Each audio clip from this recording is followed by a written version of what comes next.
ये कहानी क्या है जरा ध्यान से सुनिएगा। कहानी में एक सच्चाई भी है जो आप लोगों को आज सुननी पड़ेगी। एक रिजल्ट आया जेईई का। रिजल्ट आया, जो टॉप 100 स्टूडेंट थे उन्होंने अपने डिजायर्ड कॉलेज भरा, उनको वो कॉलेज मिल गया, आईआईटी। पहला दिन है, क्लास में सब टॉपर्स बैठे हुए हैं। प्रोफेसर आया, बच्चों से इंट्रोडक्शन लेना शुरू किया। अब आप ध्यान से सुनिएगा। प्रोफेसर ने पहले बच्चे को बोला, tell me about yourself, who are you, where are you from. उस पहले बच्चे ने क्या जवाब दिया पता है? He was saying, sir my name is this, my all India rank is this and I am from this institute. इस तरह से इंट्रोडक्शन दिया। सेकंड बच्चे को पूछा, now tell me about yourself, sir my name is this, my all India rank is this and I am from this coaching institute. ऐसे करके उसने, प्रोफेसर ने सबको पूछा क्लास में। ऑब्वियसली सब लोग किसी ना किसी कोचिंग सेंटर से पढ़ के आए हुए थे। ऐसे करते करते करते एक बच्चे का नंबर आया। उस बच्चे से पूछा प्रोफेसर ने, क्योंकि प्रोफेसर खुद फेड अप हो गया था कोचिंग कोचिंग कोचिंग कोचिंग नाम सुनते सुनते। उस बच्चे को उसने नॉर्मली पूछा, क्या तुम भी किसी कोचिंग से हो क्या, इंट्रोड्यूस योरसेल्फ। तो बच्चा खड़ा हुआ। बच्चा कहता है, sir my name is this and I am from माँ बाप academy India. And professor was laughing, वो हंसने लगा। कहता है, ये माँ बाप अकेडमी क्या है, मैंने तो पहली बार सुना है। ये सर वही जो सबके पास होती है, माँ बाप अकेडमी। मेरे माँ बाप, मेरे पापा ने मुझे पूरा सपोर्ट किया, मेरी मम्मा ने मुझे पूरा सपोर्ट किया, मैंने सेल्फ स्टडी की और मैं आज यहाँ पर पहुंच गया हूँ। तो प्रोफेसर उससे सवाल पूछता है कि तुमने फिर कोचिंग सेंटर ज्वाइन क्यों नहीं किया। बड़े ध्यान से सुनिएगा। अच्छा जवाब देता है कि सर क्या हो जाता कोचिंग सेंटर ज्वाइन करके, वही ऑल इंडिया रैंक 1 है, जो वही लकड़ी की बेंच में इसी क्लास में बैठा है, और वहीं मैं हूं 59th रैंक है सर, और मैं भी उसी क्लास में उसी लकड़ी की बेंच पे सामने बैठा हूं सर।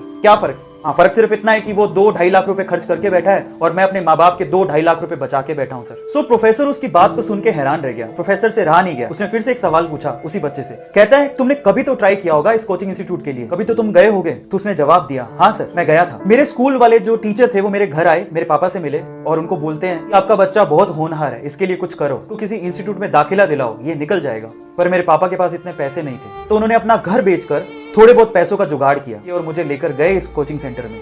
थोड़े बहुत पैसे साहूकार ने दिए थे, बाकी पैसे वो महीने भर बाद देने वाला था। मेरे पापा ने कहा कि 1 महीने बाद मैं आपको सारी फीस दे दूंगा, ये पैसे रखिए और मेरे बच्चे को एडमिशन दीजिए। और उन्होंने मना कर दिया। उन्होंने कहा कि पूरी फीस लेकर आइए तभी एडमिशन होगा, नहीं तो एडमिशन नहीं हो सकता। मेरे पापा और मैं उस इंस्टीट्यूट से बाहर आ गए और मेरे पापा की जो हालत थी उसको देख के मुझे ऐसा लगा कि शायद कुछ गलत हो रहा है। मैंने अपने पापा से कहा कि पापा रहने दो, कोई फर्क नहीं पड़ता है, मेहनत करूंगा खुद से, ट्राई करता हूं खुद से, हो गया तो ठीक है, नहीं तो खेत तो है ही ना पापा, अपन जोतेंगे, आईआईटी से कम थोड़े ही है। सो ये बात कहकर हम दोनों घर पे चले गए। पापा ने मुझे बहुत मेहनत करवाई, जो बुक मैंने मांगी वो मुझे दी, मेरी मम्मा ने मुझे घर का खाना खिलाया, मैं घर पे ही रहा, अपने कॉन्सेप्ट क्लियर किए, मैंने दिन रात पढ़ाई की अपने पापा के सपने के लिए, और आज मैं यहाँ हूँ। मैंने सेल्फ स्टडी की, मैंने मेहनत की और आज मैं उस क्लास में बैठा हूँ जहाँ ऑल इंडिया रैंक 1 भी बैठा हुआ है। तो फिर उस प्रोफेसर ने फिर से एक क्वेश्चन उससे पूछा, क्या तुम्हारे गांव में अच्छी फैसिलिटी नहीं है क्या, तुम्हारे स्कूल जहां तुम पढ़ते थे वहां टीचर नहीं है क्या। तो उस बच्चे ने जवाब दिया, थे सर, 2 टीचर बहुत ही अच्छे थे, पूरे गांव में उनका नाम था और हम भी उससे पढ़ना चाहते थे, लेकिन किसी एक कोचिंग सेंटर ने उसे बड़ा सा ऑफर दिया और सर वो हमारा गांव, हमारा स्कूल छोड़ के चले गए। सर आप बताइए हम किससे पढ़ते।